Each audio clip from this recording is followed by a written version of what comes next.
विशेष लोगों को विशेष ज्ञान देकर उन्हें उस उद्देश्य के प्रति समर्पण हेतु तैयार करने की प्रक्रिया को हम प्रशिक्षण कहते हैं। ये इसकी परिभाषा है। इस परिभाषा के अंदर ही सारा का सारा प्रशिक्षण छुपा हुआ है। तो इस परिभाषा में से 3 बातें निकल कर आती हैं। पहली बात है विशेष उद्देश्य, दूसरी बात है विशेष लोग और तीसरी बात है विशेष ज्ञान। ये 3 बातों को हम समझाते हैं। तो पहली बात है विशेष उद्देश्य। उद्देश्य हमारे सामने बहुत सारे हो सकते हैं। एक व्यक्ति के पास में कम से कम 10 उद्देश्य होते हैं। रोजी रोटी, कपड़ा मकान, शिक्षा, स्वास्थ्य, सुरक्षा, बिजली, सड़क, पानी। लेकिन इनमें से हमारा एक भी उद्देश्य नहीं है। तो फिर हमारा उद्देश्य कौन सा है? हमारा उद्देश्य है उस व्यवस्था को बदलना जिसकी वजह से हमें मूलभूत जरूरतें हमारी पूरी नहीं हो रही हैं। जब तक व्यवस्था नहीं बदलेगी तब तक हम लाचार और बेबस बने रहेंगे। तो व्यवस्था बदलना ये हमारा उद्देश्य है। अब इस व्यवस्था को बदलेगा कौन? व्यवस्था कोई छोटी मोटी लड़ाई नहीं होती। तो इसको बदलेंगे विशेष लोग। तो विशेष लोग कौन है? जिनको हमने ट्रेनिंग दे दी है, जिनको हमने प्रशिक्षण दे दिया है, वो विशेष लोग हैं। तो प्रशिक्षित लोगों को ही हमने विशेष लोग कहा है। इस ट्रेनिंग कैंप से जब आप गुजर कर जाओगे तो आप आम लोग नहीं रहोगे, आप विशेष लोग बन जाओगे और विशेष लोग ही दुनिया में क्रांति करते हैं। दूसरी बात है, तीसरी बात है विशेष ज्ञान। ढेर सारा ज्ञान पड़ा हुआ है। तो हम कौन सा ज्ञान देना चाहते हैं? हमारा एक ही ज्ञान है, वो है सही और गलत को समझाना, यानी सत्य और असत्य को समझाना। सत्य और असत्य को समझने से कौन सा ज्ञान पैदा होता है? सत्य और असत्य को समझने से एक ही ज्ञान पैदा होता है, वो है विवेकशीलता का। यानी सही और गलत चीज को जब हम समझेंगे तो हमारी बुद्धि के अंदर ये दोनों की सही और गलत की क्रिया और प्रतिक्रिया होगी। जिस व्यक्ति के दिमाग के अंदर क्रिया और प्रतिक्रिया होता है, तर्क और वितर्क होता है, उसी को सत्य का दर्शन होता है। जिनके अंदर तर्क और वितर्क नहीं होता वो अज्ञान का जीवन जीते हैं। तो हमारा विशेष ज्ञान है विवेकशीलता पैदा करना। तो ये 3 बातों को पैदा समझाने के लिए हमने प्रशिक्षण शिविर का ये आयोजन किया है। तो प्रशिक्षण किस चीज का है? सही क्या है, गलत क्या है? तो हमारी लड़ाई क्या है? हमारी लड़ाई है व्यवस्था परिवर्तन। तो व्यवस्था परिवर्तन जब लड़ाई है तो हमें व्यवस्थाओं को समझना है। कौन सी व्यवस्था को समझना है? एक गलत व्यवस्था है और दूसरी सही व्यवस्था है। तो गलत व्यवस्था और सही व्यवस्था, दुनिया में 2 ही व्यवस्था है। एक धर्मतंत्र की व्यवस्था जो अलग अलग संप्रदाय, अलग धर्मों के नाम से जानी जाती है, और दूसरी लोकतंत्र की व्यवस्था। तो धर्मतंत्र बनाम लोकतंत्र की व्यवस्थाओं को हमें समझना है। तो पहला पॉइंट है हमारा धर्मतंत्र वर्सेस लोकतंत्र। लोकतंत्र का सिद्धांत। दोनों व्यवस्थाओं की सैद्धांतिक व्यवस्था को हमें समझना है। जब सिद्धांत को समझ जाएंगे तो सिद्धांत को हमें इंप्लीमेंट करना होता है। तो सिद्धांत और इंप्लीमेंटेशन के बीच में एक चीज और होती है, वो होती है उसका सिंबलाइजेशन, यानी प्रतीकात्मक तौर पर उसको, या उसका मॉडल। तो दूसरा पॉइंट है हमारा दोनों व्यवस्थाओं का, धर्मतंत्र वर्सेस लोकतंत्र का मॉडल। जब आप मॉडल को समझ जाओगे तो मॉडल के अनुरूप दोनों व्यवस्थाओं को आप इंप्लीमेंट कर सकते हैं। तो तीसरा पॉइंट है हमारा धर्मतंत्र वर्सेस लोकतंत्र का स्थापन, यानी धर्मतंत्र को कैसे स्थापित किया जाता है और लोकतंत्र को कैसे स्थापित किया जाता है। दोनों व्यवस्थाओं को जब आप समझा देंगे तो आपके ऊपर डिपेंड करेगा कि आपको धर्मतंत्र को इंप्लीमेंट करना है या लोकतंत्र को इंप्लीमेंट करना है। तो पहला पॉइंट हम ले लेते हैं, धर्मतंत्र को कैसे हम समझाएंगे, और उसके बाद हम लोकतंत्र को समझाएंगे। तो पहला पॉइंट है धर्मतंत्र की सैद्धांतिक व्यवस्था। यानी धर्मतंत्र की जो सैद्धांतिक व्यवस्था है वो क्या है? धर्मतंत्र, हमारे देश में अनेक धर्मतंत्र हैं, लेकिन हमारा जो मेजॉरिटी वाला धर्मतंत्र है वो है हिंदू धर्मतंत्र। हिंदू धर्मतंत्र इस देश की सामाजिक, आर्थिक, राजनीतिक, सांस्कृतिक जीवन को प्रभावित करता है। बहुसंख्यक लोगों को, पूरे देश के लोगों को वो प्रभावित कर रहा है। तो हमें बड़े धर्मतंत्र को समझना है। जब बड़े धर्मतंत्र को समझोगे तो बाकी धर्मतंत्र को भी आप अपने आप समझ जाओगे। तो बड़ा धर्मतंत्र क्या है? हिंदू धर्मतंत्र। अब ये हिंदू धर्मतंत्र क्या है? ये एक सामाजिक व्यवस्था है जिसका नाम है वर्टिकल सोशल ऑर्डर, खड़ी समाज व्यवस्था। ये धर्मतंत्र नहीं है, ये एक सामाजिक व्यवस्था है। तो सामाजिक व्यवस्था में का नाम है वर्टिकल सोशल ऑर्डर। इस वर्टिकल सोशल ऑर्डर के बीच में एक डिमार्केशन लाइन है, DL, डिमार्केशन लाइन। तो वर्टिकल सोशल ऑर्डर में सबसे ऊपर कौन है? धर्मतंत्र में सबसे ऊपर कौन है? ब्राह्मण है। जब हमने ब्राह्मण को सबसे ऊपर मान लिया तो अपना आप को क्रम वाइज नीचा मान लिया। ये मनोविज्ञान को ही हमें समझना है। जब तक ये मनोविज्ञान हम नहीं समझेंगे तब तक हम व्यवस्था परिवर्तन की लड़ाई नहीं लड़ सकते। तो ब्राह्मण कितना है? 3.5%। उसके नीचे क्षत्रिय, वह है 5.5%। उसके नीचे वैश्य, वह है 6%। 6%। आवाज कम आ रहा है? कोई बात नहीं। समझ में आ रहा है कि नहीं? पीछे वालों को समझ में आ रहा है कि नहीं? हाँ। तो अब डिमार्केशन लाइन के नीचे कौन सा समाज है? इसके नीचे है शूद्र, जिनकी संवैधानिक पहचान है OBC। ये 4200 जातियों में बटे हुए हैं और 52% इनकी जनसंख्या है। उसके नीचे है अल्पसंख्यक। ये विषमतावादी व्यवस्था से दुखी होकर दूसरे धर्मों में जाने वाले लोग, ये 10.5% है। उसके नीचे है अतिशूद्र, जिनकी संवैधानिक पहचान है SC और धार्मिक पहचान है अछूत, अतिशूद्र। ये भी 1500 जातियों में बटे हुए हैं और 15% इनकी जनसंख्या है। अंत में है अवर्ण, वर्ण व्यवस्था के बाहर के लोग, जिनकी संवैधानिक पहचान है ST, शेड्यूल ट्राइब। ये भी 1000 जातियों में बटे हुए हैं, 7.5% इनकी जनसंख्या है। टोटल है 85% समाज, यानी ये है 15% समाज। 15% समाज धर्मतंत्र की व्यवस्था में मालिक समाज है और 85% जो समाज है वो इनका गुलाम समाज है।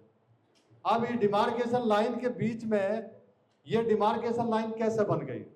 इसकी वजह है कि डिमार्केशन लाइन के ऊपर के लोग हैं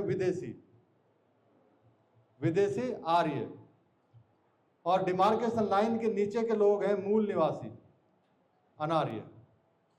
यानी जो ब्राह्मण, क्षत्रिय, वैश्य हैं वो आर्य हैं, 15% है। ये अपना आप को मालिक मानते हैं, ये विदेशी हैं। और शिक्षा, सत्ता, संपत्ति, तीनों जो मूलभूत अधिकार हैं वो इनके पास में है धर्मतंत्र की व्यवस्था में। अब अधिकारहीन समाज कौन सा? 85% समाज, जिसको आज SC, ST, OBC माइनॉरिटी के नाम से जाना जाता है।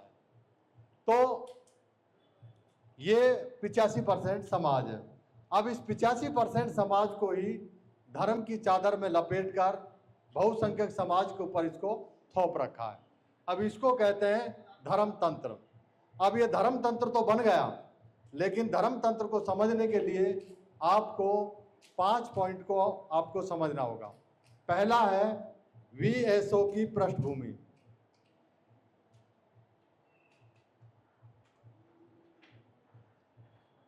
जब सभी एक धर्म के लोग हैं तो बीच में डिमार्केशन लाइन क्यों है? VSO खड़ी व्यवस्था के बीच में एक डिमार्केशन लाइन है। डिमार्केशन लाइन मालिक और गुलाम के बीच में स्पष्ट सामाजिक विभाजन रेखा है। तो ये सामाजिक विभाजन रेखा क्यों आई? इसका इतिहास है कि इस देश के इतिहास में आर्य लोग बाहर से आए और अनार्य लोगों की पहचान, मूल निवासी द्रविड़ जो लोग थे उनकी पहचान अनार्य के रूप में बन गई। तब से ये डिमार्केशन लाइन चली आ रही है। तो इतिहास में ये बात छुपी हुई है, ये इसकी पृष्ठभूमि है। अब दूसरी बात आ जाती है कि ये धर्म तंत्र कैसे बन गया। तो कोई भी तंत्र बनता है तो उसके अपने सिद्धांत होते हैं। तो धर्म तंत्र की सैद्धांतिक व्याख्या, धर्म तंत्र क्या है? तो ये धर्म तंत्र क्या है? इस धर्म तंत्र को समझना है तो तीन बातों को हमें समझना होगा। पहली बात है, कोई भी तंत्र बनता है तो उसको कोई न कोई बनाने वाला होता है, दूसरा उसको कोई न कोई चलाने वाला होता है, और तीसरा चलाने के लिए होता है दंड विधान, कानून कायदा। तो इस धर्म तंत्र की ये तीन बातें क्या हैं? जब तक हम इन तीनों को नहीं समझेंगे तब तक इस धर्म तंत्र को समझ नहीं पाएंगे। तो पहली चीज है इसमें इसका निर्माता। अब इसको बनाया किसने? धर्म तंत्र को। दूसरी बात है इसका संचालन, और तीसरी बात है विधान, इसका कानून। ये तीन बातें किसी भी तंत्र के साथ जुड़ती हैं तभी जाकर के कोई तंत्र या व्यवस्था बनती है। तो इस धर्म तंत्र का निर्माता कौन है? इसका निर्माता ये काल्पनिक व्यवस्था है, इसलिए एक काल्पनिक कहानी घड़ करके समाज के ऊपर थोपी गई। क्या कहानी घड़ी? कि धर्म का निर्माता इंसान नहीं, भगवान है। कौन सा भगवान है? ब्रह्मा जी ने इसको बनाया। कैसे बनाया? मुख से ब्राह्मण को पैदा किया, भुजा से क्षत्रियो को पैदा किया, पेट से वैश्य को पैदा किया, और पैर से शूद्र को पैदा किया। ये ब्रह्मा के चार अंगों से चार वर्णों की उत्पत्ति, ये धर्म की उत्पत्ति है। अब ये काल्पनिक कहानी है। अब इस काल्पनिक कहानी है, भगवान देखा नहीं, परखा नहीं, जाना नहीं। तो भगवान कहाँ रहता है? आसमान में रहता है। तो आसमान में रहने वाले भगवान की व्यवस्था को धरती पे कौन चलाएगा? इसका संचालक कौन होगा? तो दूसरी कहानी घड़ी गई। क्या कहानी घड़ी गई? कि दो देवता हैं, एक आसमान का देवता और एक धरती का देवता, जिसको भूदेवता कहलाता है। तो भूदेवता कौन है? जो मुख से पैदा हुआ है। तो मुख से पैदा कौन हुआ है? ब्राह्मण हुआ है। तो ब्राह्मण कौन हो गया? भगवान का क्या बोलते हैं उसको, हाँ, उसके पास में सारी पावर आ गई। तो भगवान का प्रतिनिधि हो गया। तो प्रतिनिधि का अधिकार किसके पास आ गया? ब्राह्मण देवता के पास आ गया। जिसके पास में प्रतिनिधित्व आता है तो वो जो कहता है वो मानना पड़ता है, और जो वो मांगता है वो देना पड़ता है। तो ब्राह्मण देवता जो मांगता है उसको धार्मिक लोग देते हैं, जो कहता है उसको वो मानते हैं। अगर नहीं मानोगे तो फिर तीसरी बात है इसका विधान, यानी दंड विधान। यदि आपने ब्राह्मण देवता की बात को नकार दिया तो ब्राह्मण देवता के पास में भगवान की व्यवस्था है, और भगवान की व्यवस्था में दंड का विधान है। क्या विधान है? यदि आपने ब्राह्मण देवता की बात को नहीं माना तो आपको नरक में भिजवा देगा। और नरक में क्या रखा है? गरम तेल के कढ़ाव है। आपको पहले पकौड़े की तरह तला जाएगा, और जब आपको यातना देने से भगवान ऊब जाएगा तो वापस धरती पे भेजेगा। लेकिन कहाँ भेजेगा? वही शूद्र वर्ण में आपका जन्म देगा। और यदि आपने ब्राह्मण देवता की बात को मान लिया तो क्या मिलेगा? स्वर्ग मिलेगा। और स्वर्ग में क्या है? अप्सराएं बैठी हुई है? वहां खूब अय्यासी करना, और अय्यासी करने के बाद जब दूसरा जन्म होगा तब कहाँ होगा? तब ऊपर के वर्ण में होगा, ब्राह्मण वर्ण में होगा। तो स्वर्ग का लालच और नरक का डर, इसकी वजह से इस देश का बहुसंख्यक समाज अपने आप को शूद्र मानने के लिए मजबूर हो गया। अब महिलाएं क्यों मानती हैं आज तक मुझे पता नहीं। इनको तो वहां भी सुविधाएं नहीं है? तो ये तीन चीजों की वजह से धर्म तंत्र स्थापित हो गया।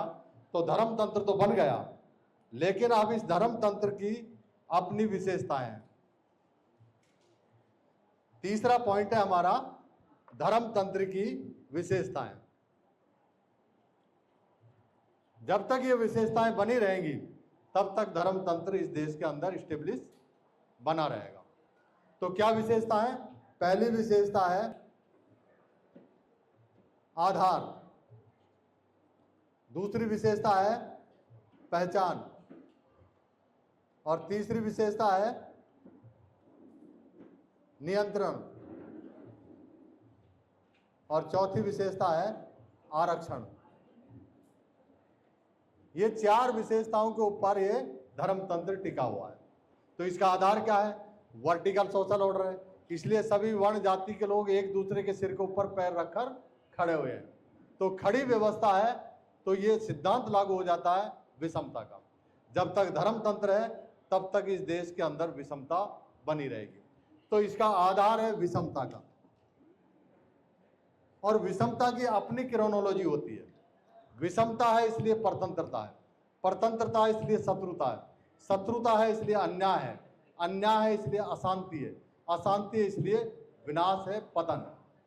जब तक ये क्रोनोलॉजी रहेगी तब तक इस देश का, इस दुनिया का निरंतर पतन होता हुआ चला जाएगा, क्योंकि इसका बेस विनाश की तरफ ले जाता है। अब दूसरी विशेषता क्या है? व्यक्ति की पहचान। अब व्यक्ति की पहचान कैसे होती है? जन्म से ही तय हो जाती है। जिस सांचे में आपका जन्म हो गया उसके साथ ही आपके कानून कायदे जुड़ गए। ब्राह्मण के वर्ण में हो गया तो श्रेष्ठता का, सबके सिर के ऊपर मूतने का अधिकार मिल गया। और यदि आपका अहीर में, जाट में, चमार में, तो बेसिक आप काम करते रहिए। तो पहचान किससे होती है? जन्म से होती है। और तीसरी विशेषता क्या है? नियंत्रण।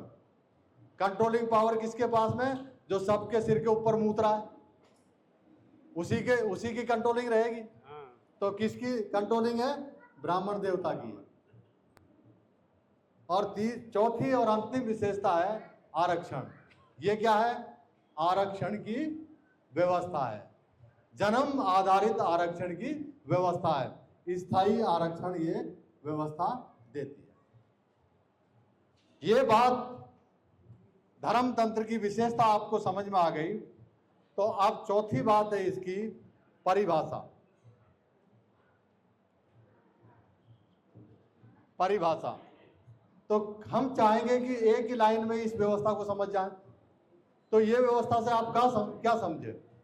तो इसकी परिभाषा है कि ये जन्म आधारित पितृसत्तात्मक चतुर्वर्णीय विषमतावादी अल्प जनहिताय अल्प जन सुखाय की व्यवस्था को ही हम धर्मतंत्र की या अधर्म तंत्र की व्यवस्था कहते हैं। धर्मतंत्र तो हमारे ऊपर चिपका दिया। जो व्यवस्था इंसान को इंसान नहीं मानती, क्या वो धर्मतंत्र हो सकता है?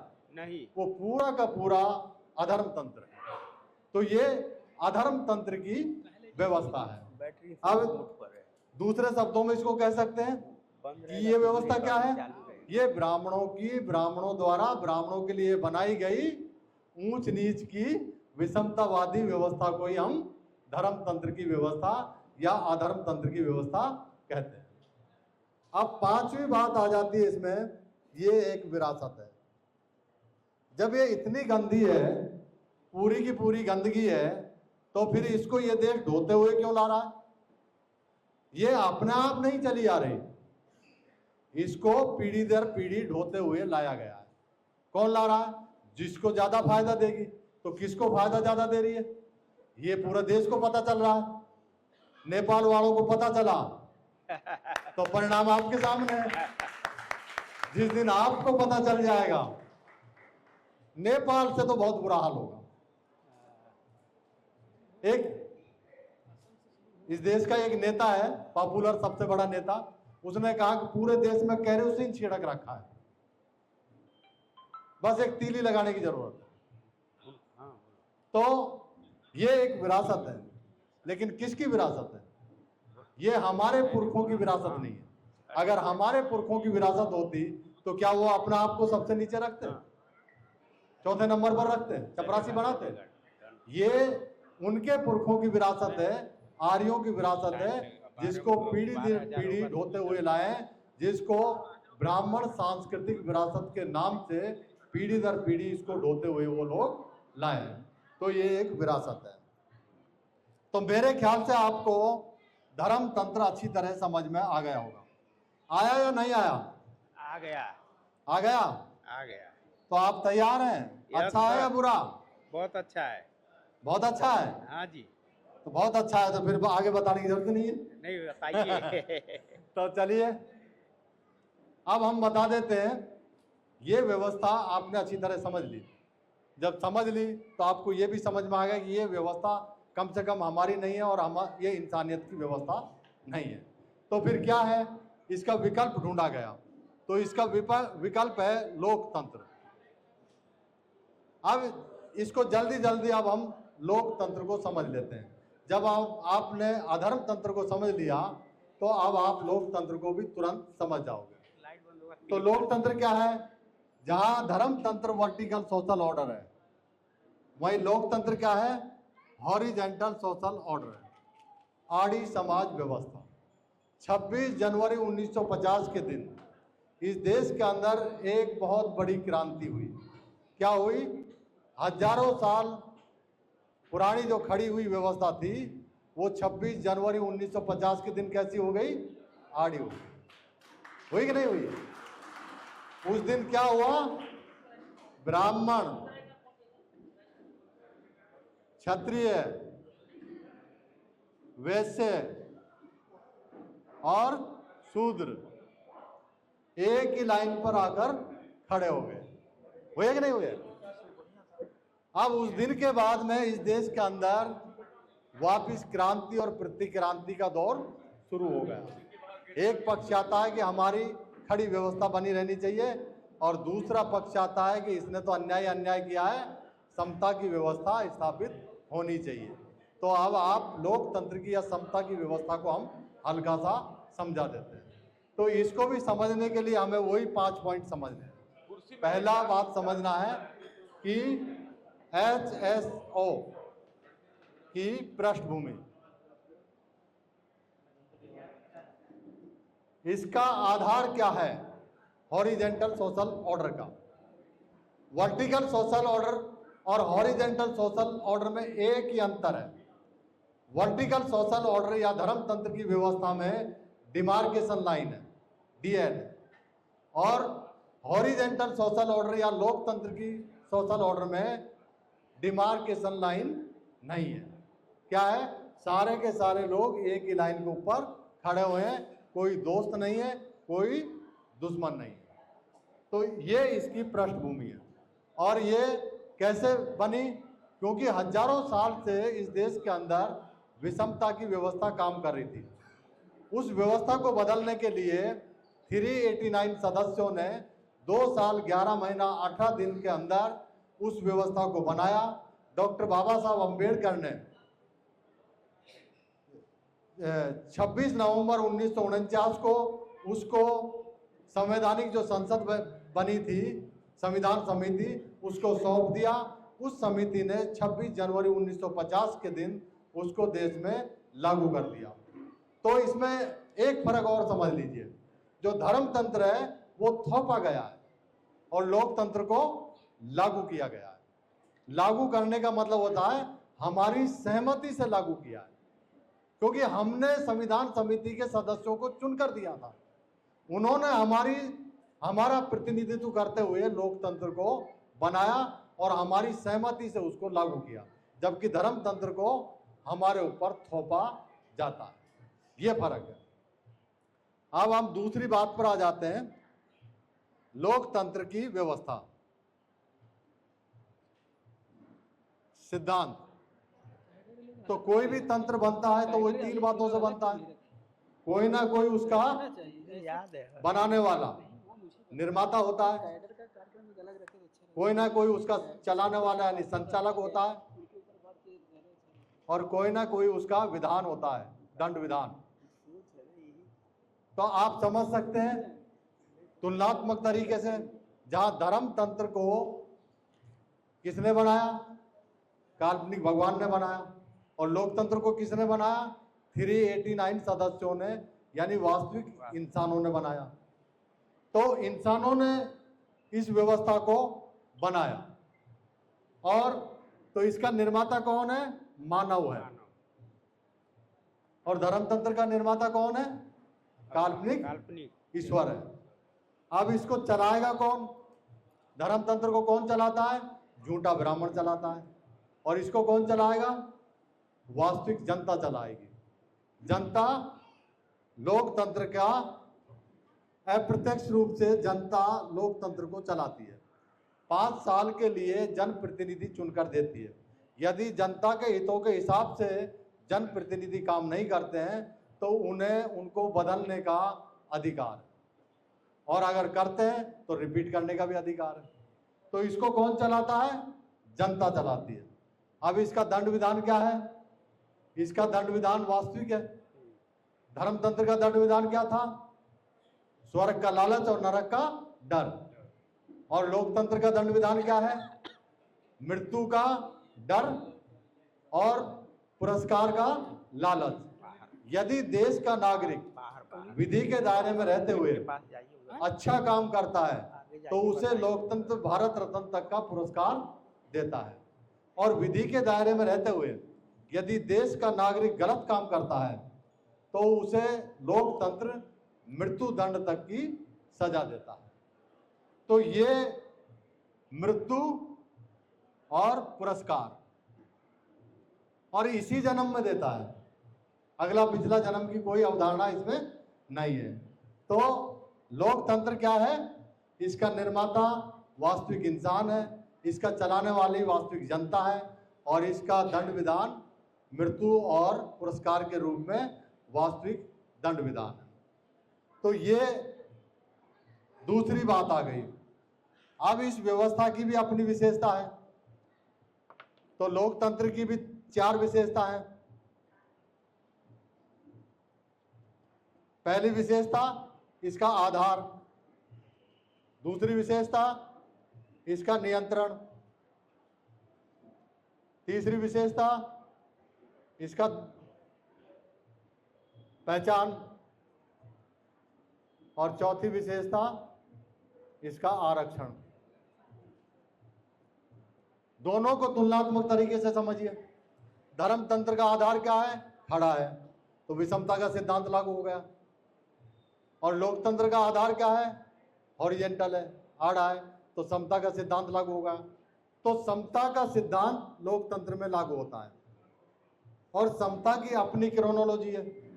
समता है इसलिए स्वतंत्रता है, स्वतंत्रता है इसलिए बंधुता है, बंधुता है इसलिए न्याय है, न्याय है इसलिए शांति है, और शांति है इसलिए विकास है। जब से ये लोकतंत्र आया है तब से पूरा का पूरा देश बिना लड़ाई झगड़े के एकजुट होकर के निरंतर विकास की ऊंचाइयों पर छू रहा है, सबको समान अवसर दे रहा है? तो ये लोकतंत्र का पहली विशेषता है। दूसरी विशेषता इसमें नियंत्रण। इसमें नियंत्रण किसका है? इसमें नियंत्रण है जनता का। जनता चाहे तो कॉलर पकड़ के नीचे उतार ले, और जनता चाहे तो गुलदस्ता देकर सीट पे गद्दी पे बिठा दे। ये सारा कुछ जनता के हाथ में लोकतंत्र देता है। अब तीसरी बात है इसमें व्यक्ति की पहचान। धर्मतंत्र में जहां जन्म से ही तय हो जाती है, वहीं लोकतंत्र में व्यक्ति की पहचान योग्यता से तय होती है। योग्यता, जो जितना योग्य होता है उतना उसे तरक्की का अवसर दिया जाता है। धर्मतंत्र वर्ण की व्यवस्था है जो जन्म से तय हो जाते हैं, जिसका जिस वर्ण में पैदा हो जाता है उसके कानून कायदे उसके साथ जुड़ जाते हैं। जबकि लोकतंत्र वर्ग की व्यवस्था है, क्लास 1, क्लास 2, क्लास 3, क्लास 4, ये 4 वर्ग के हिसाब से लोकतंत्र का प्रशासन चलाया जाता है। और इसमें एक ही फर्क है कि ये योग्यता पर आधारित होते हैं। आपको क्लास बदलने का पूरा अधिकार है। जो जितना योग्य है वो उस क्लास में रह करके देश की सेवा और अपनी जीविका उपार्जित कर सकता है। तो ये इसमें फर्क है। अब तीसरी बात है इसमें आरक्षण। इसमें भी आरक्षण दिया है। फर्क क्या है इसके और उसके आरक्षण में? उसका आरक्षण जन्म आधारित है, जन्म से ही तय हो जाता है, और इसका आरक्षण पिछड़ेपन के आधार पर दिया है। तो इसका आधार क्या है आरक्षण का? अस्थायी है, क्योंकि जब तक आप पिछड़े हो तब तक आपको आरक्षण है। जैसे ही हमारा पिछड़ापन दूर होगा वैसे ही संसद में एक विधेयक लाया जाएगा और इस आरक्षण को हटाया जा सकता है। क्या धर्मतंत्र के आरक्षण को हटा सकते हो? उसको पता भी नहीं कि मैं किस वर्ग में पैदा हो गया, और उसके साथ वो कानून कायदे जुड़ गए। तो ये फर्क है, लोकतंत्र का आरक्षण अस्थायी है जबकि धर्मतंत्र का आरक्षण स्थायी है। अब हम आ जाते हैं इसकी चौथी बात के ऊपर। चौथी बात क्या है? लोकतंत्र की परिभाषा।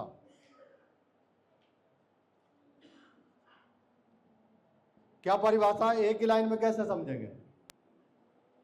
ये योग्यता पर आधारित लोकतांत्रिक, लोकतांत्रिक का मतलब होता है सबको समान अवसर। योग्यता पर आधारित लोकतांत्रिक समतावादी सर्वजन हिताय सर्वजन सुखाय की व्यवस्था को हम लोकतंत्र की व्यवस्था कहते हैं।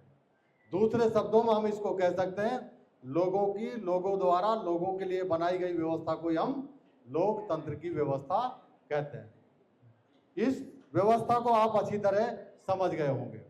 ये भी इस देश की विरासत रही है, लेकिन लोकतंत्र का इतिहास छुपा दिया गया और धर्मतंत्र यानी पाखंड तंत्र का इतिहास हमारे ऊपर थोप दिया गया। तो लोकतंत्र भी हमारे पुरखों की विरासत है। किनकी विरासत है? अनार्यों की, द्रविड़ों की, मूल निवासियों की। हमारे लोकतंत्र कहाँ से शुरू होता है? लोकतंत्र के अपने सिद्धांत हैं, वैचारिक सिद्धांत हैं। कौन से सिद्धांत हैं? सत्य, अहिंसा, प्रेम, समता, स्वतंत्रता, बंधुता, न्याय। ये लोकतंत्र के सिद्धांत हैं। इन सिद्धांतों को किसने दिया? भगवान गौतम बुद्ध ने दिया। इनको इंप्लीमेंट किसने किया? सम्राट अशोक ने इंप्लीमेंट किया। इन सिद्धांतों को सिंबलाइज किया, यानी इनका मॉडल बनाया, प्रतीक बनाया, और प्रतीकों के माध्यम से इस लोकतंत्र को उन्होंने 2200 साल पहले इस देश के अंदर ही नहीं, पूरे एशिया खंड में सम्राट अशोक ने उनको स्थापित किया। तो सिंबलाइज करके 2200 साल के बाद में इस देश के अंदर लोकतंत्र को पुनर्स्थापित किया गया। मैं विशेष रूप से महापुरुषों का नाम नहीं लेता। महापुरुषों को नाम लेने से कोई फायदा नहीं, जातीयकरण हो जाता है। कौन बनाएगा लोकतंत्र को? वही बनाएंगे जिनके पुरखों का लोकतंत्र था। आप समझ सकते हो कि किसने लोकतंत्र को बनाया। तो लोकतंत्र को हमारे पुरखों ने बनाया। लोकतंत्र की लड़ाई संत कबीर, संत रविदास, गुरु गोरखनाथ, आधुनिक भारत में पेरियार, बाबा साहब अम्बेडकर, फुले, साहू, इन्होंने लड़ी, और संविधान के माध्यम से मौका मिला बाबा साहब अम्बेडकर को, उन्होंने लोकतंत्र को पुनर्स्थापित किया 2200 साल बाद। लेकिन ये लोकतंत्र जो है ये पेपर पे बना है, हमारे चरित्र में धर्मतंत्र है। हमारी जो लड़ाई है वो लोकतंत्र तो बन चुका है, उसको लागू भी कर दिया गया है, लेकिन वो लोकतंत्र पेपर के ऊपर है, हमारे चरित्र में नहीं है। चरित्र में क्या है? वर्ण और जाति की भावना है, ऊंच नीच की भावना है, विषमता की भावना है। जब सत्य, अहिंसा, प्रेम, समता, स्वतंत्रता, बंधुता, न्याय, ये नैतिक मूल्य हमारे चरित्र में नहीं है। हमारे चरित्र में कौन से मूल्य हैं? धर्मतंत्र के मूल्य हैं। धर्मतंत्र के मूल्य कौन से? असत्य, हिंसा, नफरत, विषमता, परतंत्रता, शत्रुता, अन्याय, ये अनैतिक मूल्य हमारे चरित्र में है। तो हमारी लड़ाई किससे है? लोगों से है या नैतिक और अनैतिक मूल्यों के बीच की लड़ाई है? हमारी लड़ाई अनैतिक मूल्यों के खिलाफ नैतिक मूल्यों की लड़ाई है। तो हम जो ये मनुवाद, ब्राह्मणवाद, पाखंडवाद इसको गाली देते हैं, तो ये सबसे बड़ी गलती कर रहे हैं। हमें किसी को गाली देने की जरूरत नहीं है। जो लकीर बड़ी बनी हुई है उसको हमें छूना नहीं है। हमें क्या करना है? अपनी लकीर को बड़ा करना है। और हमारी लकीर कौन सी है? हमारी लकीर है सत्य, अहिंसा, प्रेम, समता, स्वतंत्रता, बंधुता, न्याय। इसको जब तक आप बड़ा नहीं करोगे तब तक इस देश के अंदर लोकतंत्र स्थापित नहीं होगा। तो यह है हमारे पुरखों की विरासत। इस विरासत को हम किस नाम से जानते हैं? श्रमण सांस्कृतिक विरासत। तो इस देश के अंदर लड़ाई क्या है? धर्मतंत्र बनाम लोकतंत्र, यानी ब्राह्मण सांस्कृतिक विरासत बनाम श्रमण सांस्कृतिक विरासत, ये लड़ाई है। आप ब्राह्मण सांस्कृतिक विरासत की बुराई करोगे तो श्रमण सांस्कृतिक विरासत का समर्थन कौन करेगा? भाई हम तो बुराई में ही पूरा टाइम खराब कर रहे हैं। आपके पास में एक अच्छा दर्शन है, सच्चा इतिहास है, सच्चे सिंबल है, सिंबल के साथ विमर्श पैदा करना ये हमारी जिम्मेदारी है, तो वो काम हम नहीं कर रहे, हम कुछ अलग ही चीजों में फंसे हुए हैं। तो वो काम करने के लिए हम ये मूवमेंट या मिशन चला रहे हैं। तो अब हम दूसरी बात के ऊपर आ जाते हैं। हम चाहते हैं कि इस देश के अंदर अधर्म तंत्र खत्म हो जाए और सही धर्म तंत्र यानी जो लोकतंत्र है वो ही वास्तविक और सच्चा धर्म तंत्र है। तो हम लोकतंत्र को स्थापित करना चाहते हैं। तो स्थापित करने से पहले दूसरी बात है, कोई भी चीज को, किसी भी सिद्धांत को जब आप स्थापित करोगे तो उस सिद्धांत को डायरेक्ट स्थापित नहीं कर सकते, उसको सिंबलाइज करना पड़ता है। जैसे बिल्डिंग आप बनाना चाहते हो तो डायरेक्ट इसको बना नहीं सकते। ये डायरेक्ट बनाने के लिए तो रोड, सीमेंट, कंक्रीट, लोहा सब आपने इकट्ठा कर लिया, वो बिल्डिंग नहीं है। उसको सही तरीके से सांचे के अनुसार ढालना, ये बिल्डिंग बनाना है। तो सांचे के अनुसार ढालने से पहले एक मॉडल बनाया जाता है, एक ब्लूप्रिंट बनाया जाता है। तो जब तक आप ब्लूप्रिंट को नहीं समझोगे, मॉडल को नहीं समझोगे, तब तक आप कैसे व्यवस्था को स्थापित कर सकते हो? तो दूसरा पॉइंट है हमारा मॉडल, यानी धर्म तंत्र वर्सेस लोकतंत्र का मॉडल। अब मॉडल क्या है? दोनों का मॉडल बताएंगे, जो आपको अच्छा लगे उसको आप स्थापित कर सकते हो। तो दोनों का मॉडल क्या है? मॉडल यानी एक तरफ धर्म तंत्र और दूसरी तरफ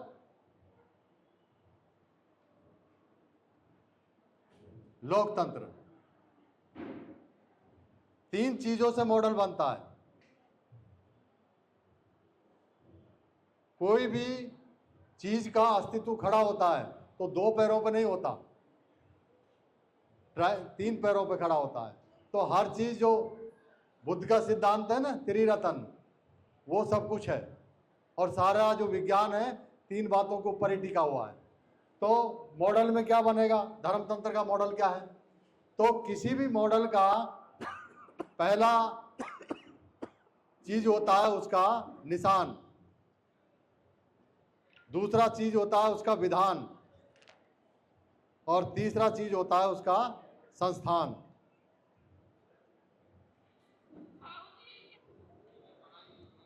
तो धर्मतंत्र का प्रतिनिधित्व कौन सा निशान करता है? धर्मतंत्र का प्रतिनिधित्व करता है उसका अपना झंडा। अपनी व्यवस्थाओं के अपने अपने झंडे होते हैं। तो धर्मतंत्र का झंडा कौन सा है? हमारा जिस धर्मतंत्र को हम समझा रहे हैं उसका झंडा का नाम है भगवा। अब लोकतंत्र का झंडा कौन सा है? तिरंगा। अब झंडे की आन बान शान के लिए बनाया जाता है विधान। विधान हमारे लिए नहीं बनाया जाता। झंडा खत्म, आपका सब कुछ खत्म। तो झंडा का विधान है, भगवा का विधान है मनुस्मृति। और तिरंगा का विधान कौन सा है? संविधान। अब मनुस्मृति को आप इंप्लीमेंट करना चाहते हो तो कैसे करोगे? वो तो किताब है, किताब को लोगों के चरित्र में कैसे डालोगे? तो उसके लिए खड़े किए जाते हैं इंस्टीट्यूशंस, संस्थान। तो धर्मतंत्र की संस्थान को क्या कहते हैं? धार्मिक संस्थान। और लोकतंत्र की संस्थान को क्या कहते हैं? प्रशासनिक संस्थान। अब ये जो संस्थान है ये तीन प्रकार की होती हैं, तीन प्रकार की होती हैं। तो धार्मिक संस्थान में सबसे बड़ी संस्थान कौन सी है जो धर्मतंत्र को कंट्रोल करती है? वो है मठ। जहां कौन बैठता है? धर्म का राष्ट्रपति। कौन है धर्म का राष्ट्रपति? शंकराचार्य। और शंकराचार्य के नीचे होते हैं मंदिर। और मंदिर क्या है? धर्मतंत्र की संसद है। देश के नागरिक, धार्मिक लोगों को जब कोई मुसीबत आती है तो कहाँ जाते हैं? भगवान के पास जाते हैं। भगवान कहाँ मिलता है? मंदिर में मिलता है। तो मंदिर क्या हो गई? धार्मिक लोगों की संसद हो गई। और संसद तक पहुंचाने का काम कौन करता है? उसके मंत्रालय करते हैं। तो मंत्रालय कौन से हैं? ये आश्रम है, अलग अलग ब्रांचेज हैं, अलग अलग तरीके के आश्रम हैं। तो ये जो आश्रम है, अब जो व्यक्ति मठ मंदिर आश्रम से जुड़ गया तो वो उसको कौन रूल करेगा? शंकराचार्य रूल करेगा। यानी धर्म के जो प्रतिनिधि हैं वो रूल करेंगे। और शंकराचार्य किसका रूल को मानेगा? संविधान के रूल को मानेगा या मनुस्मृति के रूल को मानेगा? मनुस्मृति को। और मनुस्मृति का प्रतिनिधित्व कौन करता है? भगवा झंडा है। तो जैसे ही आप मठ मंदिर आश्रम से जुड़े, आप क्या बन गए? क्या किसके साथ बन गए? मनुस्मृति के साथ। आपको पता भी नहीं चलता कि कब आप ब्राह्मण, क्षत्रिय, वैश्य, शूद्र, और शूद्र में क्रमवाइज जातियां कैसे बन गए हमको पता भी नहीं चलता। वो आपको ये कहकर नहीं जोड़ते, आपको जोड़ते हैं। सब कुछ कौन करता है? भगवान करता है। ये आश्रम क्या समझाते हैं? भगवान करता है। भगवान कहाँ मिलेगा? मंदिर में मिलेगा। और मंदिर से जुड़ते ही क्या मिलता है? दो चीज मिलता है, एक तो धार्मिक अपमान और दूसरा घंटा है, बजाओ और अपमान सह करके आ जाओ। और तीसरी चीज और होती है, दान पेटी है। तो ये तीन चीजें आपको मिलेंगी यदि ये मॉडल है। क्या है? धर्म तंत्र का मॉडल है भगवा, मनुस्मृति और धार्मिक संस्थान। फिर लोकतंत्र का मॉडल क्या है? लोकतंत्र का मॉडल है तिरंगा, संविधान और प्रशासनिक संस्थान। प्रशासनिक संस्थान तीन तरह की है। सबसे बड़ी है राष्ट्रपति, उसके नीचे है संसद, फिर उसके नीचे है मंत्रालय। यदि देश का नागरिक मंत्रालयों के पास जुड़ेगा, बाकी सब कुछ मंत्रालय देते हैं, बिजली, सड़क, पानी, रोजी रोटी, शिक्षा, स्वास्थ्य, सुरक्षा, सब कौन दे रहा है? लोकतांत्रिक संस्थान दे रही है। लेकिन क्रेडिट किसको देते हैं? इनको देते हैं। तो अगर मंत्रालय बचेंगे तो संसद बचेगी, संसद बचेगी तो राष्ट्रपति बचेगा, राष्ट्रपति बचेगा तो संविधान बचेगा, और संविधान बचेगा तो तिरंगा बचेगा। जब ये तीनों चीज बचेंगी तो कौन सा तंत्र स्थापित होगा? लोकतंत्र। तो ये मॉडल है। अगर इस मॉडल के साथ जनता का विमर्श खड़ा होता है, जनता जुड़ती है, आप कुछ भी कर लिए, कितना भी चिल्ला लीजिए, अगर जनता मठ मंदिर आश्रम के साथ जुड़ गई तो धर्म तंत्र को स्थापित करने से कोई नहीं रोक सकता। यदि देश की जनता राष्ट्रपति, संसद और मंत्रालयों में विश्वास रखेगी तो लोकतंत्र को कोई भी खत्म नहीं कर सकता। तो ये दोनों के मॉडल है। किस मॉडल को आपको इंप्लीमेंट करना है मैं कुछ नहीं कर सकता, मैं केवल समझा सकता हूँ। ये सारा देश की जनता अपने हितों को ध्यान में रखते उस मॉडल को बचाने का काम करेगी, उस मॉडल के अनुरूप अपना चरित्र गढ़ने का काम करेगी। तो अब हम आ जाते हैं अंतिम बात के ऊपर।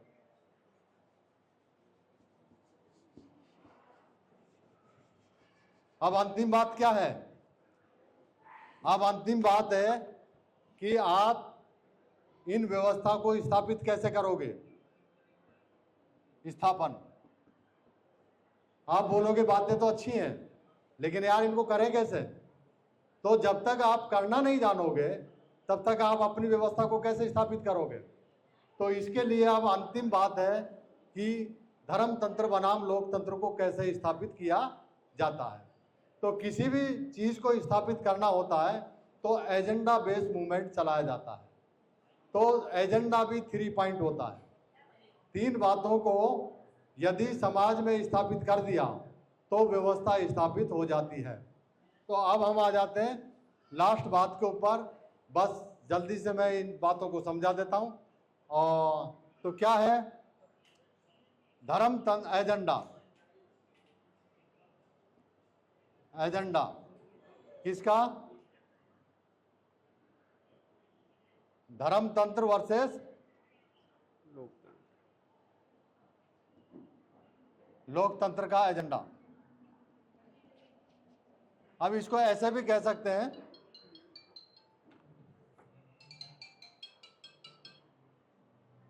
देखिए ये 3 पॉइंट एजेंडे से चलता है। 3 बातों को यदि सामाजिक मान्यता मिल जाती है तो कोई भी व्यवस्था लागू हो जाती है। तो दोनों के अपने अपने एजेंडे हैं। जो धर्मतंत्र को स्थापित करना चाहते हैं वो अपना 3 पॉइंट एजेंडा चलाते हैं, जो लोकतंत्र को स्थापित करना चाहते हैं वो अपना 3 पॉइंट एजेंडा चलाते हैं। तो धर्मतंत्र को कौन स्थापित करना चाहता है इस देश के अंदर? कौन सी सबसे बड़ी संस्था है जो धर्मतंत्र को रीइस्टेब्लिश करना चाहती है? आरएसएस। तो आरएसएस का अपना 3 पॉइंट एजेंडा है, उस पर वो काम करती है, फालतू के काम नहीं करती जैसे हम लोग करते हैं। अब आरएसएस का एजेंडे का काउंटर एजेंडा हमने बनाया, उस एजेंडे का नाम है बीएसएस। इसको संगठन के तौर पे मत लीजिए, दोनों को ही, ये 3 बातों को इंप्लीमेंट करने के एजेंडे हैं। तो आरएसएस का 3 पॉइंट एजेंडा है, किसी भी व्यवस्था को यदि हमें स्थापित करना है तो 3 बातों को स्थापित करना होगा। पहली बात है जीवन मार्ग,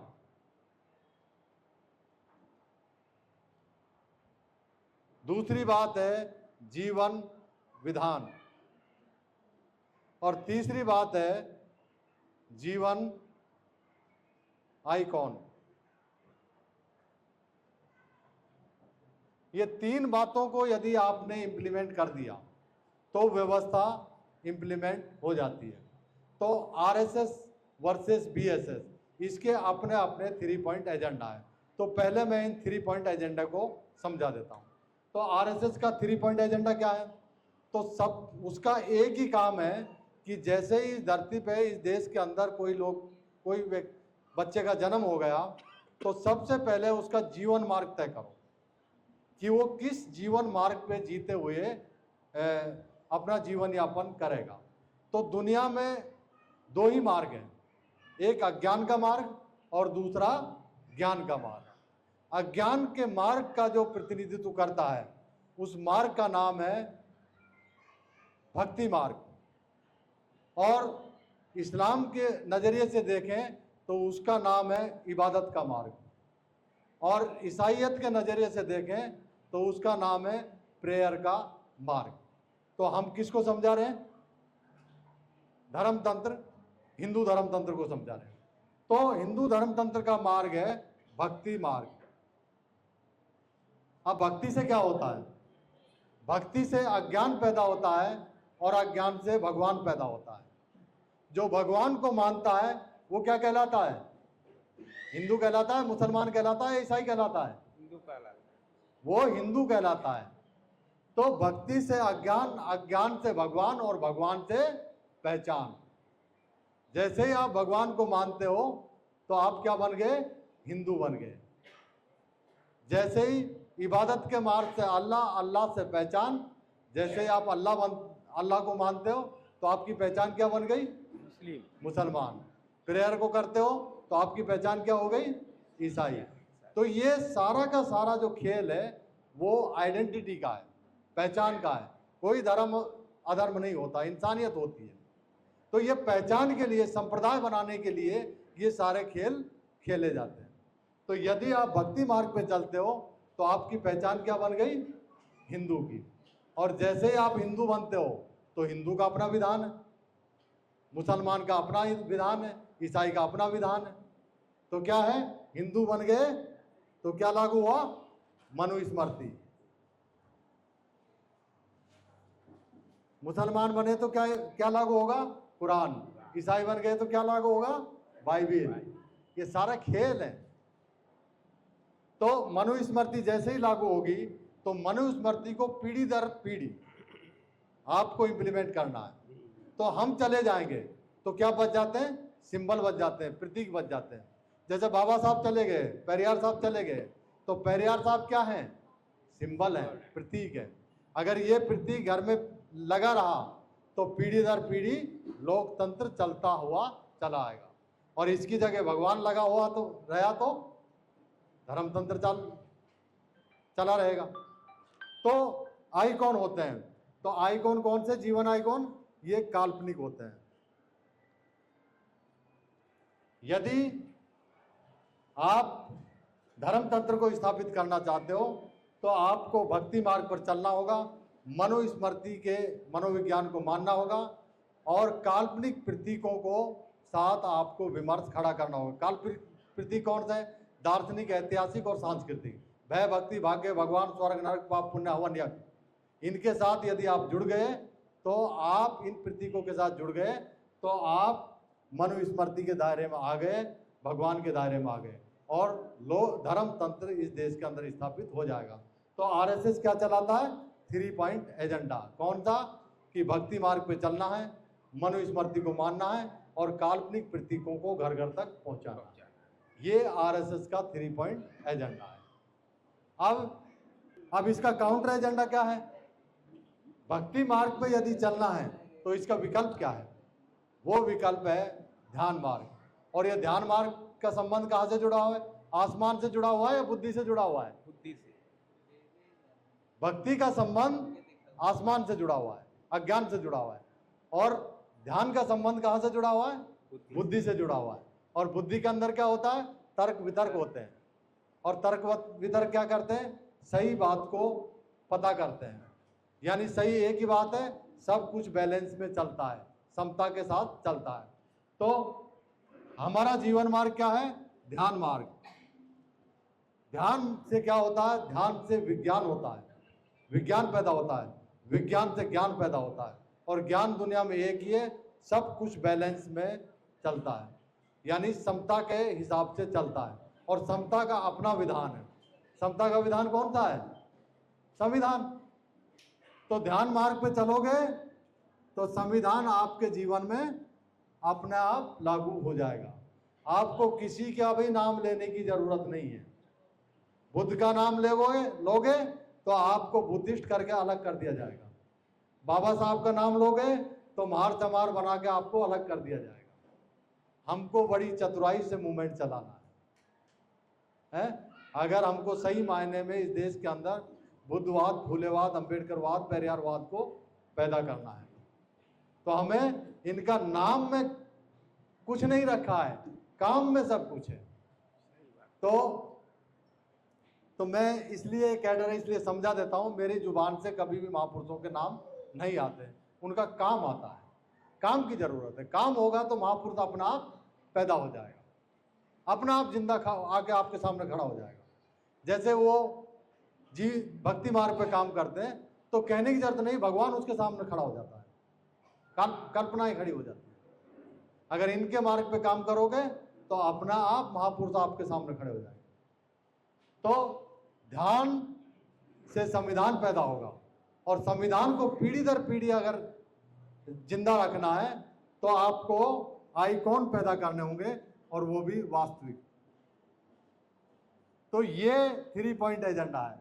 आरएसएस का 3 पॉइंट एजेंडा है, भक्ति मार्ग पर चलना है, मनुस्मृति के मनोविज्ञान को मानना है और काल्पनिक प्रतीकों के साथ जुड़े रहना है।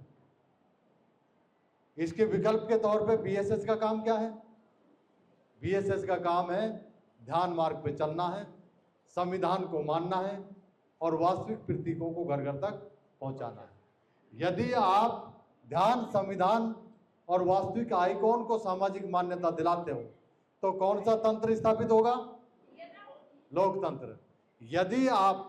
यदि हमारा दुश्मन भक्ति, मनुस्मृति, काल्पनिक प्रतीकों के साथ समाज को जोड़ लेगा तो कौन सा तंत्र विकसित होगा? धर्म तंत्र। निर्णय आपको करना है, मैं केवल आपको समझा सकता हूं, काम आपको करना है। यदि आपको लगता है आपके पुरखों की विरासत लोकतंत्र है तो आप उसके लिए जमीन पे जाके काम करिए, गाल बजाई मत करिए, किसी की निंदा मत करिए, केवल काम करिए। काम क्या करना है? 3 पॉइंट एजेंडे को सामाजिक मान्यता दिलानी है। तो कोई भी चीज को सामाजिक मान्यता दिलाते हैं तो कैसे दिलाओगे? 125 करोड़ का बहुजन है, 125 करोड़ बहुजन के पास में ध्यान, संविधान, वास्तविक आइकॉन को कैसे पहुंचाएंगे? तो उसके लिए हमने एक तरीका ढूंढा है, वो है तरीका संस्कार। सांस्कृतिक संस्कारों के माध्यम से, सामाजिक और सांस्कृतिक इवेंट के माध्यम से हमें हमारे एजेंडे को इम्प्लीमेंट करना है। तो सामाजिक सांस्कृतिक इवेंट कब कब होती है? तो पहली इवेंट होती है जन्म संस्कार, दूसरी इवेंट होती है विवाह संस्कार और तीसरी इवेंट होती है मंगल संस्कार। जब भी हमारे जीवन में अच्छा काम होता है उसको कहते हैं मंगल संस्कार। और चौथी और अंतिम इवेंट होती है मरण संस्कार, यानी अंतिम संस्कार। तो हमें 4 संस्कार को पकड़ना है और पकड़ने के बाद में हमें कुछ भी नहीं करना, समाज के बीच में जाना है, 3 बातों को लेकर जाना है। कौन सी? कोई भी सामाजिक सांस्कृतिक कार्यक्रम होता है तो 2 मिनट शांति से हमें बैठना है। ध्यान मार्ग को यदि सामाजिक मान्यता मिल गई तो इस देश के अंदर ज्ञान का मार्ग, बुद्ध का मार्ग अपना आप सामाजिक मान्यता प्राप्त कर लेगा। फिर दूसरा काम क्या करना है? संविधान की शपथ लेनी है। बाबा बाबा नहीं चिल्लाना, संविधान की शपथ लेनी है। संविधान की शपथ लेने का मतलब है लोकतंत्र को स्थापित करना। लोकतंत्र को स्थापित करने का मतलब है बुद्ध को और सम्राट अशोक को स्थापित करना। और जब बुद्ध और सम्राट अशोक स्थापित होगा तो अम्बेडकरवाद, यही तो अम्बेडकरवाद है, यही तो फूले और परिवारवाद है। तो ये 3 बातों को हमें सामाजिक सांस्कृतिक जीवन में इम्प्लीमेंट करना है। कैसे करना है?